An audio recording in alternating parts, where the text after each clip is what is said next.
दोस्तों, इंसान को जिज्ञासु कहें या फिर लालची, दोनों ही बातें इस पर फिट बैठती हैं। हम न केवल पृथ्वी पर जीवन या फिर बहुत सारी खोजें खोज रहे हैं, बल्कि इसके बाहर भी लगातार हम खोज किए जा रहे हैं। और सबसे अहम जो खोज है वो है जीवन की। ऐसे ही हम सब स्पेस तक पहुंचे, जहां हमने कई सारे ग्रहों के बारे में काफी कुछ जानकारियां हासिल की। और वैसे क्या आप जानते कि इंसान सबसे पहले स्पेस में कब गया था? नहीं, कोई बात नहीं। वो तारीख थी 12 अप्रैल और साल था 1961 का, जब यूरी गागरिन ने वोस्टॉक 1 स्पेसक्राफ्ट में बैठकर पृथ्वी का एक चक्कर लगाया था। इसके बाद 20 जुलाई 1969 को अपोलो मिशन के तहत नील आर्मस्ट्रांग और बज एल्ड्रिन ने चांद पर कदम रखा था। और इसके बाद 20 जुलाई 1976 को नासा का वाइकिंग 1 मिशन ने सरफेस पर सफलतापूर्वक लैंडिंग की थी। तो देखा आपने, हम इंसान टेक्नोलॉजी के मामले में कितने आगे बढ़ चुके हैं। जो कभी समुद्र पार करने के लिए भी 10 बार सोचता था, जो दूर तक के रास्ते तय करने के लिए भी एक साधन या फिर बैलगाड़ी या घोड़ा गाड़ी का इस्तेमाल करता था, आज वो चांद तक पहुंच गया है।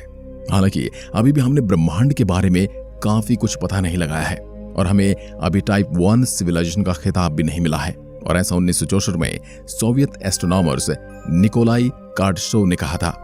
साल 1970 में हमारा एनर्जी कंजप्शन 10 टेरावाट था, जबकि कार्डशेव स्केल पर हमें 0.7 की पोजीशन मिली थी। और आज के समय में कंजप्शन 19 टेरावाट तक पहुंच चुकी है, लेकिन फिर भी हमारी पोजीशन 0.73 ही है।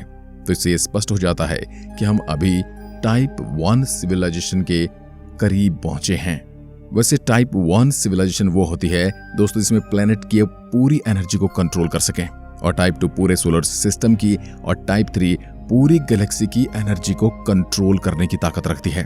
फिलहाल हमारा आज का टॉपिक इन तीनों पर डिस्कस करना नहीं है, बल्कि हम केवल इस वीडियो में टाइप 2 सिविलाइजेशन पर बात करेंगे, जिसमें हम जानेंगे टाइप 2 सिविलाइजेशन में आने पर हमारे अंदर क्या बदलाव आने वाले हैं। हालांकि टाइप 2 सिविलाइजेशन तक पहुंचने के लिए हमें एक टाइप सिविलाइजेशन में पहुंचना जरूरी है। तो दोस्तों, आज से 100 से 200 साल बाद हम बन जाएंगे टाइप 1 सिविलाइजेशन।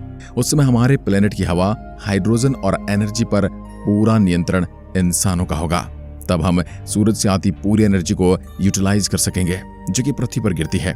तब हम अपने हिसाब से हवाओं का रुख बदल सकेंगे और नदियों को भी अपने हिसाब से बहाना शुरू कर देंगे। जहां हम इंसान चाहेंगे उतना ही नहीं, कहां पर गर्मी होगी और कहां पर बर्फ गिरेगी, इन सब पर भी हम इंसानों का ही कंट्रोल होगा। इसके साथ ही सुनामी जैसे तूफान भी हमारी परमिशन के बिना नहीं आ पाएंगे।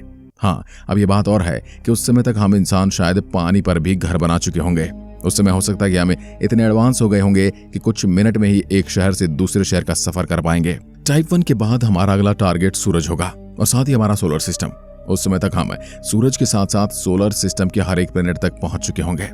अब आपके मन में सवाल तो जरूर चल रहा होगा कि किस जगह पर इतनी एनर्जी बन रही होगी जो पूरे सिस्टम को लाइट दे सकती है, भला उसके करीब कोई कैसे रह सकता है? तो दोस्तों, उस समय हमारी टेक्नोलॉजी इतनी ज्यादा एडवांस हो गई होगी कि हम इतने हाई अमाउंट हीट और एनर्जी को कंट्रोल करने के काबिल होंगे। आपको ये पता होना चाहिए कि डायसन स्फीयर न केवल सूरज की एनर्जी को ऑब्जर्व करेगा, बल्कि उसकी लाइफ टाइम को इंक्रीज कर देगा। इससे सूरज की रेडिएशंस और उसके अंदर चल रहा न्यूक्लियर फ्यूजन कंट्रोल में रहेगा। यानी हमारे पास सूरज की पूरी एनर्जी तो होगी, साथ ही उसे खर्च करने के लिए इनफ टाइम पीरियड भी होगा। दोस्तों, आज हमने कई ग्रहों के बारे में पता लगाया है, लेकिन वहां पर होने वाले कुछ समस्याओं के कारण हम इंसान वहां घर नहीं बसा सकते। जैसे मार्स को ही देख लीजिए, जहां कार्बन डाइऑक्साइड ज्यादा है, तो वहीं जुपिटर और सैटर्न मून्स पर मीथेन की नदियां बह रही हैं। वहां पर तापमान भी काफी कम है। इसी तरह वीनस पर तो हम 1 मिनट भी नहीं रुक पाएंगे, क्योंकि वहां का टेम्परेचर इतना हाई है कि हमारी जान चली जाएगी। लेकिन अब हमारे पास इतना ज्यादा एनर्जी होगी, तब हम हर एक प्लेनेट को टेराफॉर्म कर पाएंगे और उसकी कंडीशन को सेम पृथ्वी जैसा बना पाएंगे। यानी कि जहां पर बहुत ज्यादा सर्दी पड़ती है या गर्मी पड़ती है, उसके टेम्परेचर और एनर्जी को हम कंट्रोल कर पाएंगे। तब हम जिस प्लेनेट पर चाहे घर बसा सकते हैं। तब दोस्तों, हमारे स्पेसशिप भी आज के मुकाबले कहीं ज्यादा एडवांस और फास्ट हो गए होंगे। जैसे एक देश से दूसरे देश में जाना आजकल आसान हो गया है, शायद आने वाले समय में एक ग्रह से दूसरे ग्रह पर आना जाना भी इसी तरह से हो पाएगा, जिसकी मदद से हम सोलर सिस्टम में एक जगह से दूसरी जगह पर बहुत ही फास्ट स्पीड से ट्रैवल कर पाएंगे। हमारी पृथ्वी भी तब एकदम से बदल चुकी होगी, क्योंकि हमने आसमान को छूने वाली बिल्डिंगें बना ली होंगी और ये बिल्डिंग इतनी बड़ी होंगी, पूरे शहर के लोग एक ही बिल्डिंग में रहने लग जाएंगे और तब हमारा सारा काम रोबोट करने लग जाएंगे। और इससे होगा ये कि हमारे हाथ पैर कमजोर होने लगेंगे और लगातार मेंटल वर्क करने की वजह से हमारे ब्रेन का साइज बढ़ जाएगा।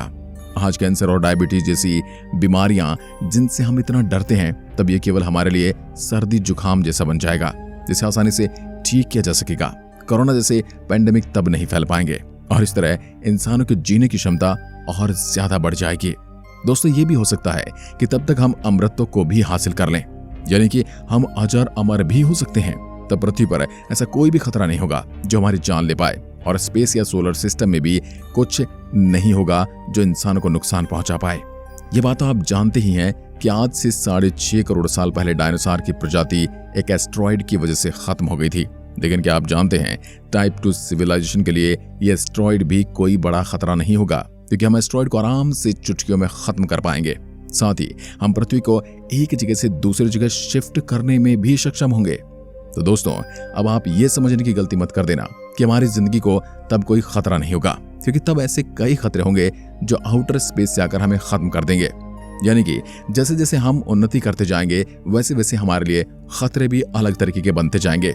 जैसे कोई ब्लैक होल जो अचानक से हमारे सोलर सिस्टम के अंदर दाखिल हो जाए और यहाँ से सारे मेटल को कंज्यूम कर ले, या फिर कोई टाइप 3 सिविलाइजेशन भी हमें रास्ते से हटाने के लिए हमें खत्म कर सकती है। अब बात करते हैं टाइप 2 सिविलाइजेशन के फ्यूचर प्लान की।